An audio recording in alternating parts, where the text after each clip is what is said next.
오늘은 재미있는 얘기를 좀 하려고 합니다. 성경에서 제일 재밌게 인생을 산 사람 가운데 다윗처럼 재밌게 인생을 산 사람이 또 있을까요? 다윗에 대한 얘기는 어린아이들로부터 나이 많이 드신 어른들까지 다 좋아하는 얘기로 가득 차 있죠. 다윗이 막 돌 가지고 골리앗을 무너뜨렸던 장면들, 너무 멋지죠. 그리고 왕궁에 들어가서 미친 사울 왕을 위해 하프를 막 연주하던 장면들, 그리고 사울의 사위가 되었다가 사울의 시기심 때문에 침대에 인형을 눕혀두고 우상을 눕혀두고 창문 밖으로 막 도망갔던 그런 다윗의 모습, 도망을 다니면서 사울 왕을 몇 번씩 용서해 주던 장면, 그리고 적국에 망명해서 왕 앞에서 미친 채 하면서 침을 질질 흘리면서 목숨을 겨우 부지했던 그런 장면들, 너무너무 재미있어요. 너무너무 재미있죠. 그런데 그런 재미있는 다윗의 얘기들 가운데 몇 가지 사건들이 오점이 되곤 하죠. 오늘 우리가 읽은 이 사건도 다윗에게 있어서 큰 그런 오점을 남긴 사건입니다. 저에게도 이 사건을 읽을 때마다 마음에 씁쓸한 마음이 있어요. 아주 좀 오래전에 청년부 때 청년부 수련을 갔었거든요. 그래가지고 이제 수련회 가면 꽁트를 하잖아요. 첫날 보통 꽁트를 하는데 제가 조장이었고 또 저희 집사람도 조장이었는데, 꽁트를 할 때 이 밧세바에 목욕하는 장면을 제 아내가 연기를 했어요. 얼마나 기분이 나쁘든지 요즘도 가끔씩 제가 그때 왜 그 연기를 했냐고, 막 청년 형이 이렇게 이불로 이렇게 가려주면 어떤 형이 저보다 잘생겼어요. 큰 형이 이렇게 다니면서 다윗처럼 흉내를 내고, 제 아내는 그쪽 뒤편에서 양말도 벗어 던지고 스카프도 던지면서 목욕하는 장면 이런 걸 했어요. 그래서 제가 그때 얼마나 기분이 안 좋았던지, 결국 그래서 그 연극은 뛰어난 연기력에도 불구하고 떨어지고, 제가 했던 천국문 앞에서의 그 연기가 우수상을 받았죠. 최우수상을. 역시 연기보다 내용이 중요하다는 것을 제가 그때 알았습니다. 이게 슬픈 사건, 목욕하던 여인을 바라보고 인생이 영 힘들어진 이 다윗의 얘기를 오늘 하게 될 텐데, 이 얘기를 통해서 여러분과 저는 재밌다 다윗이 왜 그 짓 했을까, 거기서 끝나는 것이 아니고 이 본문 말씀을 통해서 여러분과 저에게 하나님이 오늘 말씀하고 싶어 하시는 누군가가 있으세요. 아니면 나인지도 모르고 오늘 말씀을 통해서 여러분과 저에게 주시는 하나님의 말씀을 받고 우리의 삶의 여러 가지 부분들에 있어서의 삶의 조정이 일어날 수 있는 귀한 시간 되시기를 주님의 이름으로 축원합니다. 이 사건은 이렇게 시작됩니다. 다윗이 목욕하던 여인을 발견하고 그 여인과 함께 옳지 않은 일을 하고 그 여자가 임신을 하고 이런 여러 가지 이야기들. 그런데 이 다윗의 이 엄청난 실수는 이미 예견되었다는 것을 알 수 있어요. 오늘 본문 11장 1절부터 이미 이 구절을 읽으면서 다윗에게 지금 문제가 생겼구나라는 것을 우리가 감각적으로 알 수 있습니다. 뭐냐면 이렇게 시작됩니다. 오늘 본문에는 그 해가 돌아와 왕들이 출전할 때가 되었다 이렇게 돼 있죠. 그리고 2절에 보면 저녁 때가 되었다 이런 말이 나옵니다. 의도적으로 지금 사무엘하의 저자가 어떤 때, 어떤 시기를 나타내면서 그때 다윗이 무엇을 하고 있었지? 라는 것을 알아보게 만들어줍니다. 자, 먼저 첫째는 왕이 출전할 때가 되었다. 지금 모압과의 전쟁 중이었거든요. 그래서 이스라엘의 모든 군대는 모압과의 전쟁에 나가 있었고, 심지어는 하나님의 임재의 상징인 언약궤까지 전쟁에 나가 있는 상태였었습니다. 그때 다윗이 무엇을 했는지는 성경에 써 있는데, 그때 예루살렘에 그대로 있더라 이렇게 써 있어요. 모든 왕들이 출정해서 전쟁을 벌여야 할 그때의 다윗 왕은 예루살렘에 그대로 남아 있었다 이렇게 성경은 말하고 있고, 2절에 넘어가 보면 저녁 때가 되었다. 저녁 때에 다윗 왕이 침상에서 일어났다 이렇게 써 있어요. 이상하죠? 저녁 때가 되면 보통 침상으로 들어가서 잠을 자야 되는데 저녁 때가 되어 왕이 침상에서 일어났다 이렇게 써 있어요. 자, 두 가지의 시간적인 얘기를 이 저자가 하면서 독자들로 하여금 왕이 출전할 때 다윗 왕이 왜 예루살렘에 그대로 머물러 있었을까? 저녁 때 왜 침상에 들어가서 자지 않고 저녁 때 침상에서 일어나 돌아다녔을까? 이런 궁금증을 가지면서 결론을 내리는 거죠. 다윗이 지금 있어야 할 때, 있어야 할 자리에 있지 않고 있구나라는 것을 생각하게 해주어요. 그래서 다윗의 이 실수, 엄청난 실수는 이미 예견되었습니다. 다윗이 지금 그럴 때야? 다윗이 지금 그때 그렇게 그 장소에 있어야 할 때야? 아니잖아. 다윗은 출정해서 전쟁을 지휘해야 될 때 아니야? 다윗은 지금 저녁 때가 됐으면 잠을 자야 할 때가 아니야. 근데 왜 그는 일어나고 그는 왜 예루살렘에 머물러 있었을까? 다윗은 지금 있어야 할 때, 있어야 할 곳에 있지 않았구나라는 것을 독자들로 하여금 깨닫게 해주어요. 다윗은 지금 있어야 할 곳에 있지 않고 해야 할 일을 하지 않았습니다. 여러분, 우리도 마찬가지입니다. 우리가 있어야 할 곳, 해야 할 때, 해야 할 일을 하지 않으면 하나님께서 우리의 마음속에 신앙 양심상 너가 지금 이곳에 있으면 안 되잖아. 여기서 이 짓 하면 안 되잖아. 이 사람 만나고 있으면 안 되잖아. 너 이렇게 하면 안 되잖아. 라고 자꾸 우리의 마음속에 말씀하시거든요. 말씀하시는데 그것을 몰라요. 지금 다윗은 지금 점점 영적으로 무감각해져 간다는 사실을 알 수 있습니다. 여러분도 그런 경험 있으세요? 저도 인생에 있어서 한 몇 번 그런 경험이 있었었는데 제가 어떤 기회에 여러 번 말씀을 드렸습니다. 공부하러 미국 들어가기 전에 하나님이랑 약속했거든요. 5년 동안만 공부시켜 주시면 5년 후에 꼭 공부 마치고 한국에 들어와서 하나님이 기뻐하시는 일을 하겠습니다. 한국교회 조금이라도 도움을 되는 일을 하겠습니다. 하고 건너갔거든요. 공부를 이제 다 마치고 5년이 가까워오자 점점 마음의 생각이 바뀌는 거예요. 아이도 거기에 적응을 잘하고 아내도 거기 있는 걸 좋아하고 저도 이제 전임 사역에 대한 자리들이 계속 오고 가고 공부도 마쳤고 이제는 뭐 열심히 그냥 사역하고 거기서 살면 되는 거잖아요. 그런데 점점 마음에 짐이 있는 거예요. 하나님과 약속했던 것이 생각나는 거죠. 이러면 안 될 텐데. 내가 지금 여기서 빨리 결정을 내리고 들어가야 되는데 점점 5년이 가까웠는데 하나님께 약속했던 것이 생각나는데 이러면 안 되지 하다가 교통사고가 났었거든요. 여러분, 그런 게 있어요. 우리의 마음속에 영적인 감각이 남아 있습니다. 그래서 지금 거기에 가서는 안 되고 이 사람 만나면 안 되고 그런 말 하면 안 되고 그렇게 행동하면 안 되지라는 것을 자꾸 깨닫게 하세요. 근데 그걸 무시하고 지금 다윗이 나가는 겁니다. 다윗의 이런 치명적인 실수, 남의 아내와 불륜을 저지르고 또 임신을 하게 하고 또 그 아내의 남편을 죽게 만든 이런 엄청난 사건의 시작이 다윗이 영적으로 무감각해진 것에서부터 출발한다는 것을 알 수 있어요. 가야 할 곳에 가지 않고 있어야 할 자리에 있지 아니하고 해야 할 일을 하지 아니하고 실컷 낮잠 자다가 이제 저녁 때가 되어 일어나는 겁니다. 오히려 밤에 일을 벌이는 것 치고 좋은 일 별로 없어요. 지금 다윗이 지금 일어났습니다. 사명에 대한 둔감함입니다. 어려울 때, 힘들 때, 여러 나라들의 침입이 있을 때, 그때는 다윗은 최선을 다해서 하나님 앞에 부르짖고 기도하고 애썼습니다. 그러나 이제 나라가 편안해졌어요. 자기가 곧 굳이 전쟁에 안 나가도 요압 장군을 통해서 이스라엘 군대가 충분히 이길 수 있을 것 같아요. 그러니까 그냥 왕궁에 남아있는 겁니다. 자기가 할 일을 하지 아니하고. 사명에 대한 둔감함이죠. 해이해진 긴장감의 결과였습니다. 요즘 나의 모습을 한번 살펴봐야 돼요. 여러분, 영적인 끈이 하나님과의 관계가 좀 느슨해진 것 같은 느낌이 혹시 들지 않으세요? 예배를 드리는 일에도 열심을 내지 아니하고 기도하는 일은 잘 하지 아니하고 말씀 읽는 것도 그렇고 뭐 저속한 TV나 영화에 쉽게 노출되어 있고 또 쉽게 말을 함부로 다른 사람에게 상처 주는 말을 하고도 깨닫지 못하고 쉽게 분노를 폭발해버리고 화를 내고 옆에 사람들 막 상처 주고 내가 지금 이럴 때인가? 내가 지금 여기에 이렇게 살아갈 때인가? 이 사람들과 이렇게 시간을 보내야 될 때인가? 내가 가지 말아야 할 장소에 내가 이렇게 가서 살아가야 하는 때인가? 라는 것을 자꾸 깨닫게 하실 때가 있으세요. 여러분은 요즘 어떠신지?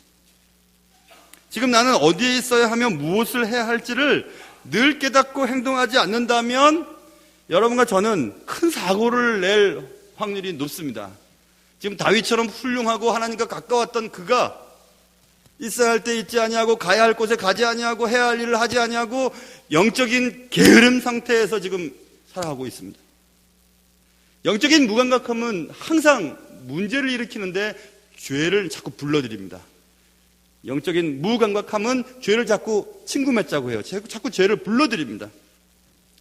다윗이 어떻게 했는지 보세요. 다윗이 자야 할 때 자지 않고 일어나서 왕궁을 거닐었어요. 여러분 이스라엘에 가보신 분들은 아시겠지만 다윗성에서 바라보면 다윗성은 약간 위에 요새 지어졌거든요. 거기서 이렇게 밑에 보면 모든 집들이 이렇게 있어요. 집들이 있는데 그 집들은 위에가 평평한 지붕이에요. 그래서 거기에 어슴어슴할 때 조명도 그치 좋지 않을 어슴어슴할 때 이제 목욕을 많이 했던 것 같아요. 그래서 왕궁을 거닐다가 어떤 집 옥상에서 목욕하고 있는 여인을 지금 발견한 것입니다. 여러분 남자들만의 비밀인데요. 예쁜 여자들 보면 고개가 저절로 이렇게 돌아가요. 저절로 돌아간다고요. 돌아간다니까요. 그래서 거기에 이렇게 초점이 맞춰진단 말입니다. 목사님 어떻게 잘하세요? 저는 그래서 집에 가면 제 아내만 보거든요. 이렇게 항상 제 아내만 바라보고 예쁜 여자를 보게 되어 있다고요. 보는 건 좋아요. 다윗이 왕궁을 거닐다가 어슴어슴할 때 여자가 목욕하고 있는 거 보는 거 뭐 그럴 수 있죠 뭐. 그럴 수 있어요. 근데 거기서 멈추고 빨리 돌아갔어야 되죠. 지켜보고 있는 거예요. 지켜보고 있는 거예요 지금. 그 다음에 이제 문제는 다윗이 저 여자가 누군고 하고 이제 신하에게 물어보는 거죠. 그러니까 엘리암의 딸입니다. 그래? 저 여자 좀 데리고 와라. 데리고 왔어요. 여자 해가지고 이제 그 여자와 잠을 잤어요. 자꾸 지금 죄가 가속되고 있죠. 가지 말아야 할 선들을 자꾸 넘고 있죠, 그렇죠? 다윗은 그 자리를 떠났어야 되죠.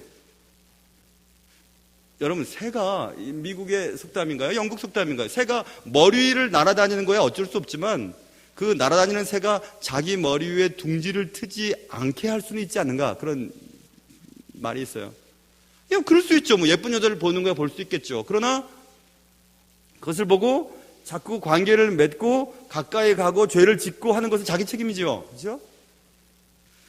영적으로 무감각해진 다윗은 점점 가지 말아야 할 곳, 하지 말아야 할 일들을 하게 됩니다. 아무도 모르게 벌인 부정한 행위를 했죠. 그리고 돌려보냈어요. 아무 문제 없었어요. 왕이 그까짓 일을 벌인다고 해서 누가 뭐라고 하는 사람도 없었을 겁니다. 전제군주 시대에 뭐 부인도 많고 촉도 많이 두던 그때에 뭐 한 여인을 불러다가 그런 일을 한 것에 대해서 뭐라고 할 사람도 없었어요. 그렇게 그 일은 아무도 모르게 지나갔습니다. 그런데 어느 날 그 여자로부터 어떤 사람이 왔어요. 그 사람이 그 여자의 말을 전달해 주었는데 그 남자가 하는 말은 내가 애를 가졌어요. 이 얘기를 했어요. 내가 임신하였나이다. 다른 사람의 아내, 그 여자가 내 아이를 임신했다. 이 얘기를 들은 거예요. 야고보서 1장에 보면 욕심이 잉태한 즉 죄를 낳고 죄가 장성한 즉 사망을 낳느니라 이런 말이 있죠. 여러분 욕심 부리면 꼭 죄를 짓게 되어 있고 죄를 가만히 두면 꼭 사망에 이르게 되어요. 큰 사고를 칩니다. 다윗은 그동안 열심히 살았어요. 열심히 폭풍질주를 했죠. 그러면서 지금 뭔가 큰 사고를 칠 것 같은 불길한 징조를 보이기 시작합니다. 다윗은 지금 죽을 지경이 되었어요. 만일 자신의 불륜 사실이 드러나게 된다면 많은 부인들과 첩들이 어떻게 할지, 그리고 많은 대신들이 하나님을 섬기는 왕, 하나님과 가까운 왕, 하나님을 찬양하는 노래를 지은 왕, 하나님의 사람 다윗이 아무도 모르게 그런 짓을 했고 그런 일들을 벌였다는 사실을 알게 된다면 다윗은 어떻게 될까요? 그리고 백성들은 하나님을 섬기는 왕 다윗의 뜻을 따르려고 할까요? 그렇다면 다윗은 어떻게 될까요? 다윗은 죽을 지경이었습니다. 여러분, 어느 가정이든지 잉태의 소식은 기쁜 소식이에요. 너무너무 좋은 소식이죠. 새 생명의 새 생명이 잉태됐다는 사실이 얼마나 좋은 소식입니까? 그런데 그 소식이 다윗에게는 죽을 지경의 소식이 된 거예요. 여러분, 죄는 기쁜 일이 없어요. 아무리 기쁜 일이라도 기쁘지 않은 일로 바꿔버립니다. 죄는 그런 성질이 있어요. 죄는 기뻐할 수 없게 만들어주죠. 이처럼 영적 무감각의 피해는 치명적인 것이 됩니다. 과거에는 뭉둥병이라고 했죠. 그 다음에 나병이라고 하고 이제는 한센병이라고 하죠. 한센병의 무서움이 무엇입니까? 다른 무서운 병들도 많은데 왜 한센병에 대해서 그렇게 우리가 무서워했죠? 어릴 때 아이의 간을 먹는단다. 그래가지고 밤에 못 다니게 해서 무서운가요? 한센병의 치명적인 두려움은 신체가 변형된다는 데 있어요. 막 코가 막 떨어져 나가고 귀가 막 없어지고 손이 막 마디마디가 잘라져 나가죠. 그 신체가 변형돼요. 무서운 거죠. 너무너무 무서운 거죠. 그렇죠? 신체가 변형되니까. 그런데 왜 신체가 변형되는데도 아무런 조치를 취하지 않는 걸까? 그거는 신체가 변형되도록 시간이 지나도록 아무렇지도 않은 것에 있어요. 한센병을 제가 읽어보니까 인간의 감각세포가 파괴되는 병이라고 이렇게 써있던데요. 감각의 세포가 파괴되니까 코가 없어지든지 뭐 귀가 떨어져 나가든지 모르는 거예요. 아파도 잘라져 나가도 모른다는 거죠. 그래서 어떤 의사 선생님이 써놓은 칼럼을 읽었더니 한센병의 별명이 무감각의 병이라 이렇게 써있더라고요. 무감각한 거예요. 감각이 없는 거예요. 아픈지 떨어져 나가는지 뭉개지는지도 몰라요. 그래서 한센병이 무섭잖아요. 신체가 변형이 일어나니까. 영적인 무감각이 그래요, 여러분. 몰라요. 내가 지금 무슨 짓을 하고 있는지, 내가 있어야 할 자리에 있는지, 내가 이렇게 생활해야 되는지 아닌지 모르는 거예요. 영적으로 무감각해지니까. 하나님 앞에서 민감한, 예민한, 센서티브한 감각을 잃어버렸어요. 하나님 기뻐하실까? 하나님 원하시지 않을까? 내가 이렇게 말하면 하나님 기뻐하실까? 싫어하실까? 관계가 없이 살아가는 거죠. 무감각은 이렇게 죄와 친합니다. 영적으로 무감각하면 죄 짓는 것에 대해서 아무런 문제가 생기지 않아요. 거짓말도 쉽게 하고요. 부도덕적인 행동을 해도 괜찮아요.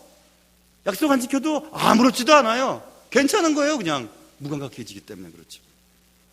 무감각의 치명적인 결과를 예측한다면 빨리 돌이켜야 되는데 그렇게 하지 않았어요. 저는 이거 어릴 때도 그렇고 지금도 읽을 때마다 그런 생각이 듭니다. 다윗처럼 하나님이 사랑하는 자를 왜 그냥 내버려 두셨을까? 그럴 수 있잖아요. 왜 하필이면은 왜 그날따라 잠이 안 와가지고 한참 낮잠을 자게 하셨을까? 왜 왕궁을 거니셨을까? 왜 거닐게 하셨을까? 왜 하필이면 다윗이 왕궁을 거닐 때 그 여자는 목욕을 하고 있었을까? 왜 그 여자가 예쁘게 보였을까? 다윗에게. 물론 저녁 어스름하니까 여자가 목욕하는 거 보면 남자들이 눈이 가는 건 당연하겠죠. 그런데 왜 그 여인을 불렀을 때 불 앞에서 보니까 에이 돌려보내라! 왜 그렇게 하지 않으셨을까? 왜 진짜 예뻤을까? 왜 다윗 눈에게 그렇게 예뻤을까? 어떻게 말로 얘기해가지고 결국 동침을 하게 했을까? 왜 또 하나님은 생명을 창조하시고 생명을 줬다 뺐다 하시는 하나님이 왜 바세바의 몸에 생명을 잉태하게 하셨을까? 그런 고민을 해본 적이 있었어요. 왜 하나님은 다윗이 계속 죄를 저지도록 내버려 두셨을까? 그런 생각을 해보았습니다. 왜 그러셨을까요? 다윗의 무감각에 대해 하나님이 가만히 계시지 않으셨어요. 하나님은 다윗에게 여러 번 사인을 보내셨어요. 하나님이 보낸 여러 번의 사인이 오늘 본문에 기록되어 있는데 다윗이 그 여인이 아름다워 보였고 그 여인이 누구인지를 신하에게 물어보죠. 저 목욕하는 저 여자 누구지? 그 옆에 있던 신하가 대답했어요. 저 여자는 엘리암의 딸입니다. 이랬어요. 엘리암의 딸? 그래? 아이고 빨리 방으로 들어가야지. 이렇게 했어야 돼요. 왜냐하면 엘리암의 딸은, 엘리암은 이스라엘 사람들은 다 알아요. 엘리암이 누구의 또 아들인지.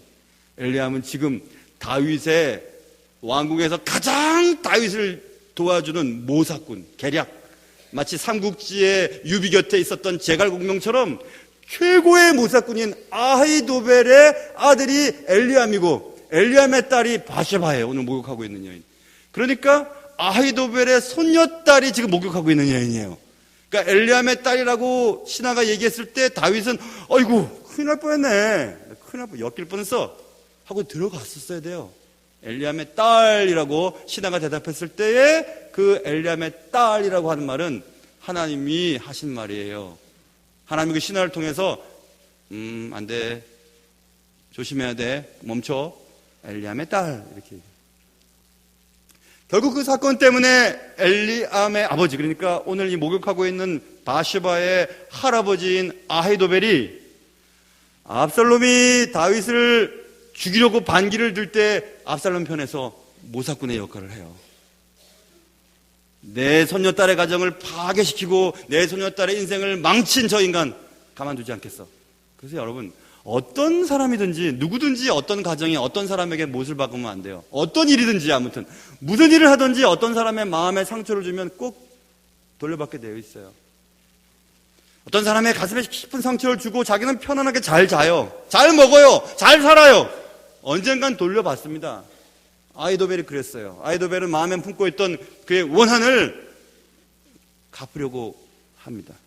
그게 이 바시바 사건이에요. 자신의 손녀딸의 삶을 건드리고 손녀딸의 가정을 망가뜨린 다윗. 그러니까 엘리암의 딸이라고 하는 말은 경고 사인이에요. 하나님이 그만해라. 그 다음에 엘리암의 딸이요 해 족속인 우리아의 아내입니다. 이렇게 얘기했어요. 해 족속은 이스라엘 족속이 아니에요. 그러나 하나님을 믿기로 결심하고 해 족속이 편입되죠. 이스라엘 족속 가운데. 그리고 그 족속 가운데서 정말 열심히 최선을 다해서 노력하고 최선을 다해서 전쟁을 하고 최선을 다해서 살아왔던 우리아가 장군까지 됐는데 그 우리아의 아내입니다. 이렇게 얘기했어요. 그러면 그 말을 듣고 다윗은 깨달았어야죠. 믿음 하나 때문에 우리 민족으로 들어왔고 그렇게 열심히 해서 지금 장군까지 된 저 우리아의 아내란 말이야? 아유, 그래? 큰일 날 뻔했구나. 들어갔었어야죠. 하나님이 그렇게 재차 경고를 하시는데 엘리암의 딸입니다. 헷 족속 우리아의 아내입니다. 정신을 차렸어야죠. 그런데도 다윗은 그 여자를 데려오게 해요. 여자 가지고 이제 아무도 모르게 자신의 쾌락을 충족시키고 여자를 돌려보냈죠. 오케이, 잘 됐습니다. 아무 문제 없습니다. 그러다 어느 날 내가 임신하였나이다. 이 말을 들었으면 이제는 다윗이 깨달았어야 돼요. 세상에 숨길 게 없구나. 이제는 모든 사람들이 알게 될 만큼 증인이 이제 나타나는구나. 하나님이 나를 이렇게 코너로 몰아가시는구나. 이제는 항복해야 되겠구나. 이제는 더 이상 숨길 수 없구나 라고 고백하고 엎드렸었어야 되죠. 그렇게 또 안 해요.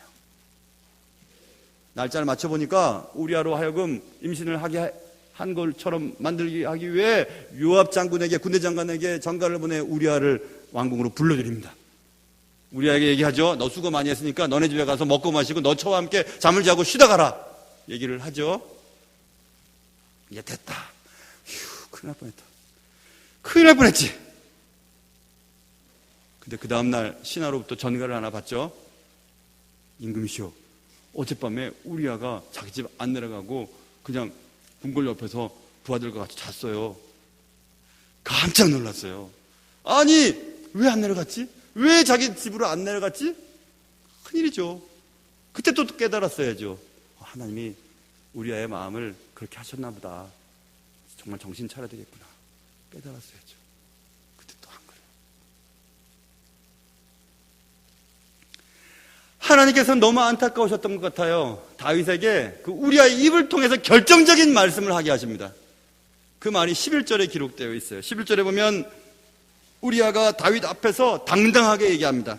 언약궤, 언약궤는 하나님의 임재의 상징이에요. 언약궤와 이스라엘과 유다가 야영 중에 있습니다.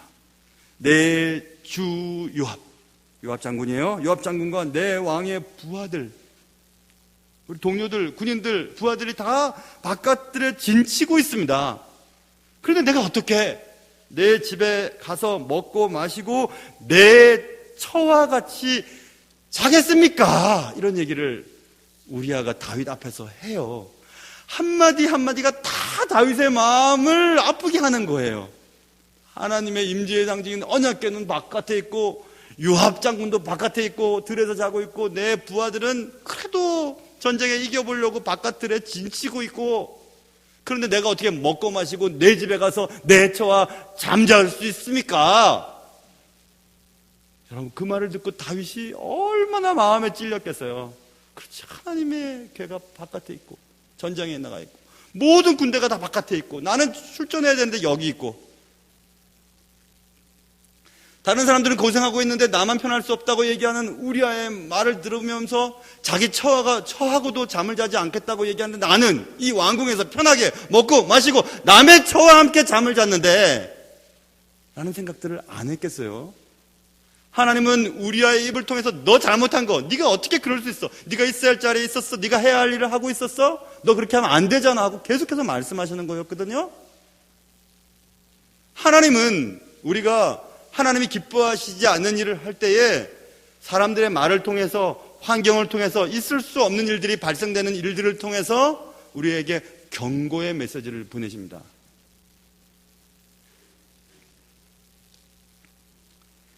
다윗이 어쩌다가 이 지경이 되었을까요?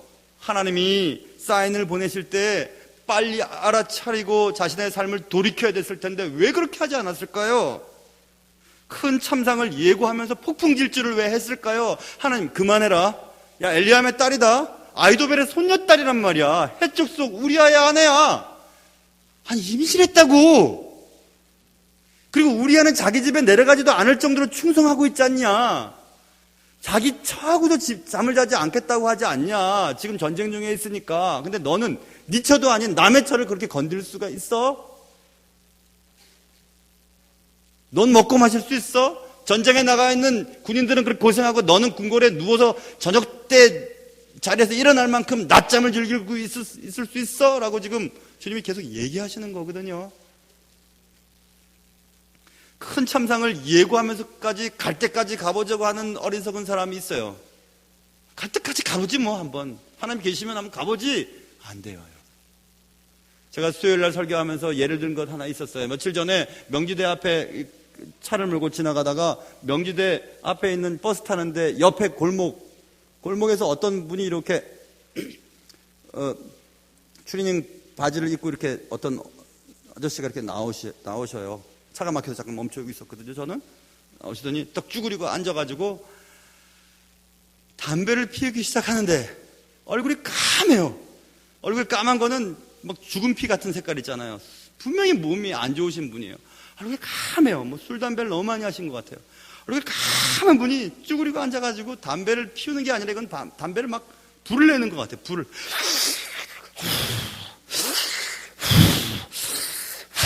하면서 막 그게 뭐냐면 나 죽겠다는 거예요. 이렇게 피가 죽을 거라는 거예요. 아무 소용 없고 나 돈도 없고 나 건강도 안 좋고 누가 뭐 내 간섭하지 마. 그 아침에 그 추리닝 바람 입고 그 사람들 줄 서 있는데 옆에 쭈그리고 앉아가지고 담배를 피우고 있는 거예요. 얼굴이 새까만 분. 갈 때까지 가보자는 거죠, 한번. 얼마나 마음이 제가 아팠는지 알아요. 얼마나 마음이 아팠어요. 저분 관계된 가족들도 있을 거고, 저분 저렇게 살려고 태어난 것도 아닐 텐데, 자기 몸을 학대하고 죽을 만큼 저렇게 담배를 피고, 담배를 막 피는 정도가 아니라 막 불을 떼는 그런 모습을 보면서 얼마나 불쌍하든지, 얼마나 불쌍. 갈 때까지 가보자는 거죠, 한번. 가보자는 거죠, 그냥. 인생 한번 가보자는 거예요. 근데 그러면 안 돼요. 참상을 예측하고 폭풍 질주하다 보면 분명히 문제가 생깁니다. 주님이 우리의 인생에 많은 사인들을 보내세요.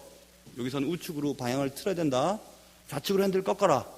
여기는 막다른 골목이 들어가면 안 돼. 일방통행이야. 큰일 나. 잠시 멈춰야지. 속도 줄여. 여기는 완전히 멈춰야 돼. 라고 우리의 인생의 길에 얼마나 많이 말씀하셨는지 몰라요. 근데 우리는 그렇게 안 해요. 왜 그럴까요? 아까 말씀드린 영적인 감각이 무뎌졌어요. 너 이렇게 살아도 괜찮은데 뭐. 아이 뭐 11조 빼먹고 떼먹고 뭐 예배도 몇 번씩 빠져도 괜찮던데 뭐. 거짓말 쳐도 괜찮고 비도덕적인 행동을 해도 들키지만 않으면 괜찮아. 무슨 문제야? 하고 살아가는 겁니다. 미국의 좋은 대학 가운데 커넬 대학이라고 있어요. 코넬 대학이라고 이름하는. 코넬 대학에서 과학자들이 연구를 해서 발표한, 여러분이 잘 아시는 얘기예요.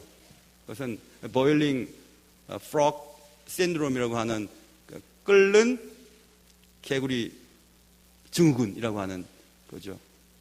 다 들어보셨어요? 혹은 뭐 보일링이라고 하는 보일드, 그러니까 완전히 삶아진 개구리 신드롬.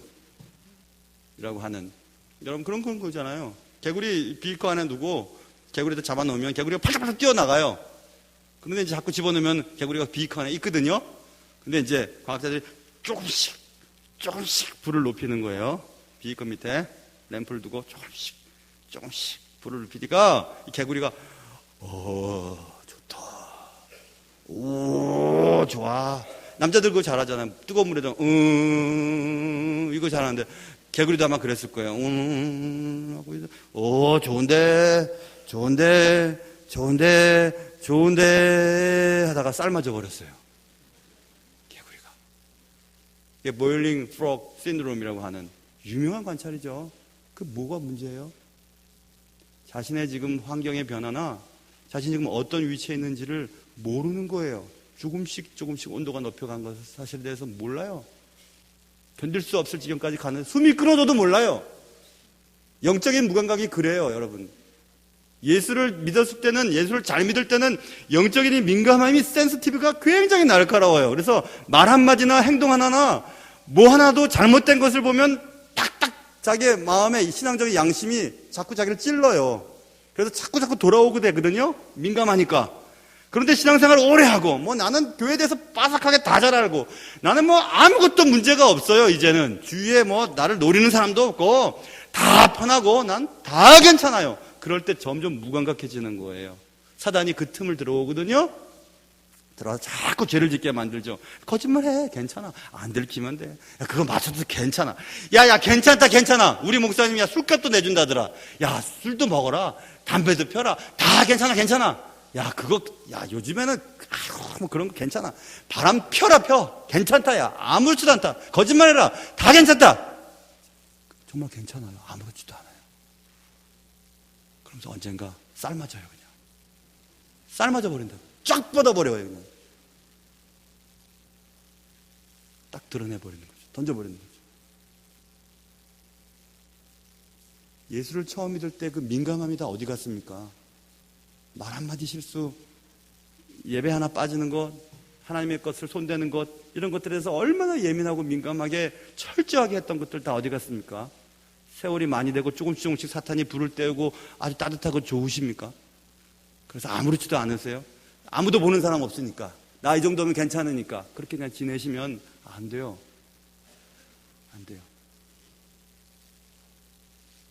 갈 때까지 가보자 하고 담배를 뻑뻑 피던 그분의 삶은 어떻게 될까요? 생각하지도 않아도 다 예측할 수 있는 거죠. 너무너무 불쌍했어요. 낭떠러지를 막 달려가면서 괜찮다고 달려가는 사람이랑 똑같았어요. 우리의 인생도 마찬가지입니다. 예수 믿는 사람들도 마찬가지예요. 죽을 줄 알면서 달려갈 필요는 없어요. 큰 사고를 내면 나뿐만 아니라 여러 사람들 다치게 해요. 다윗의 그 폭풍 질주, 하나님의 사인, 엘리암의 딸입니다. 햇사람 우리아의 아내입니다. 나 임신했습니다. 아니, 우리아가 자기 집으로 가지 않던데요. 아니, 다윗 왕이시오. 내가 어떻게 동료들은 바깥에서 지금 전쟁하느라 그렇게 애쓰는데 내가 내 집에 가서 먹고 마시고 내 처와 자겠습니까? 라고 하는 그런 말까지 들었는데도 멈추질 않아요. 돌이키질 않아요. 그래서 결국 다윗은 많은 사람들에게 해를 입히죠. 아까 말씀드린 아히도벨에게 원한을 품게 만들었고요. 밧세바의 가정 다 깨어버리고요. 밧세바의 우리아를 전쟁에 깊숙이 보내서 죽게 만들고요. 거짓말 치고요. 그리고 다윗이 뿌려놓은 그 씨앗, 밧세바와의 관계를 통해서 맺은 그 아이는 태어난 지 얼마 안 돼서 죽어버립니다. 하나님 데려가세요.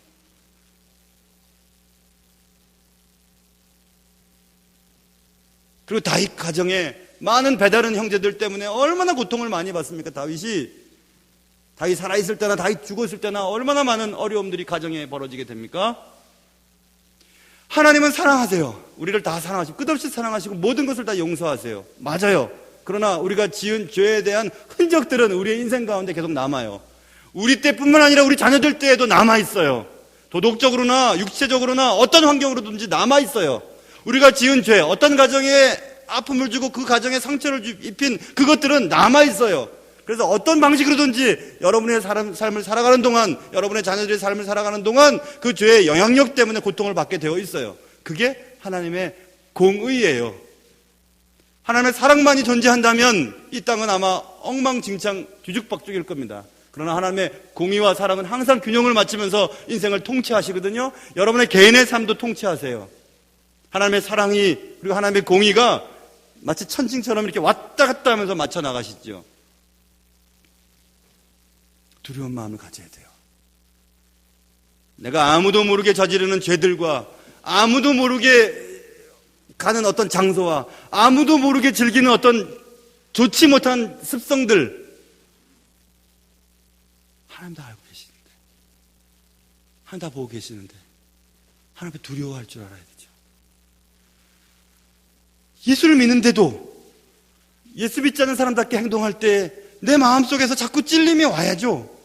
사인이 자꾸 불이 켜지는 것을 봐야죠. 그것을 보지 않고 그냥 나가는 거예요. 마치 비커 속에 삶아 죽은 개구리처럼 말입니다. 코가 떨어져 나가고 귀가 떨어져 나가고 입에 손에 마디마디가 다 떨어져 나가도 아프지를 않으니까 신체가 완전히 변형되어서 보기 싫게 되고 이상한 존재가 되는 것까지도 모르는 거죠. 우리 영적인 모습은 그렇지 않을까요? 하나님 만들어 놓으신 아름다운 영적인 모습들이 영적인 무감각함 때문에 다 떨어져 나가서 신체가 변형된 것처럼 영혼이 다 변형되어 버렸는데도 모르고 살아가는 거죠. 그리고 사람들 막 쳐버리고 스톱사인 무시하고 막 쳐버리고 사람들 막 튕겨져 나가는데도 몰라요. 괜찮아요. 나는 괜찮으니까. 죄는 결국 치명적인 결과를 초래하게 됩니다. 이렇게 살다가 안 되겠지라고 하는 사실을 애써 외면하려고 하지 마세요. 하나님 살아계시기 때문에 우리의 마음속에서 언제나 말씀하세요. 아이들의 말을 통해서나 설교 시간에 내 마음을 팍 찌르는 말이나 혹은 야 내가 왜 이런 사고를 당했을까? 내가 왜 이런 일을 만났지? 재수가 되게 없네. 아니에요. 재수가 없는 게 아니에요. 하나님은 우리의 삶의 모든 환경과 우리가 걸어가는 모든 길과 우리가 경험하는 모든 것들을 다 관여하고 계세요. 의미 없이 어쩌다가 일어난 일은 세상에 하나도 없습니다. 세상에 하나도 없어요. 다 하나님은 그 사건을 통해서 일을 통해서 여러분에게 말씀하시는 거예요. 돌아가라. 멈춰라. 잠시 멈춰라. 그 길로 가면 안 되지. 일방통행이란 말이야. 거기 가면 충돌이 일어난다. 사람 많이 죽이지. 그러지 마. 계속해서 말씀하시는 거예요. 그런데 무감각해졌어요. 좋은 거예요. 따뜻한 거예요. 삶아서 죽어줄 때까지도 모르는 거죠. 하나님 우리의 길을 아시지요. 우리가 가야 할 길과 가지 말아야 할 길을 아세요. 그래서 하나님 우리의 길을 때때로 막으세요. 그때 우리는 화를 내요. 하나님 왜 길 막으세요? 하나님 우리를 살리시려고 하시는데. 빠른 속도가 중요한 것이 아니라 바른 속도가 중요하고 바른 길이 중요한 거죠. 하나님의 다양한 사인을 무시하면 안 됩니다. 하나님의 사인은 우리 길을 막으시려는 것이 아니라 우리를 사랑하시기 때문임을 깨달아야 합니다. 가장 큰 사고는 역시 멈춤, 스탑 사인을 무시하고 달릴 때 큰 사고를 일으키죠. 그래서 우리는 항상 엑셀보다 브레이크를 다 점검을 많이 해야 돼요. 브레이크가 작동이 되지 않는다면 큰 사고를 내기 때문에 그렇죠. 엑셀은 빨리 못 달려도 괜찮아요. 그러나 브레이크는 작동이 안 되면 큰 사고를 일으킵니다. 하나님 우리를 말씀을 통해서, 환경을 통해서, 예배를 통해서, 기도하는 걸 통해서, 또 성경 말씀을 통해서, 아이들의 입을 통해서 자꾸 우리의 삶을 제동하기를 원하세요. 멈춰라, 멈춰라, 여기서 멈춰라, 멈춰라 말씀하세요. 그때 확실하게 브레이크를 밟으셔야 돼요. 더 이상 가면 안 돼요. 더 이상 가면 안 돼요. 하나님께서는 오늘 이 다윗의 신나는 이야기, 그러나 너무너무 슬픈 이야기, 이 이야기를 통해서 여러분과 저에게 말씀하고 싶어 하시는 것이 있으세요. 갈 때까지 가보자 하지 마시고, 하나님이 오늘 말씀을 통해서 여러분에게 사인을 보내신다면 여기서 우리의 삶을 어떻게 조종을 하고 어떤 방향으로 나가야 되는지 빨리 깨닫고, 멈출 분들은 멈추시고 핸들을 돌리실 분들은 돌리시고 내 삶의 브레이크를 점검하면서 하나님이 원하시는 그 길을 향해 잘 갈 수 있는 그런 은혜가 여러분과 저의 삶 속에 있기를 주님의 이름으로 축원합니다. 기도하겠습니다.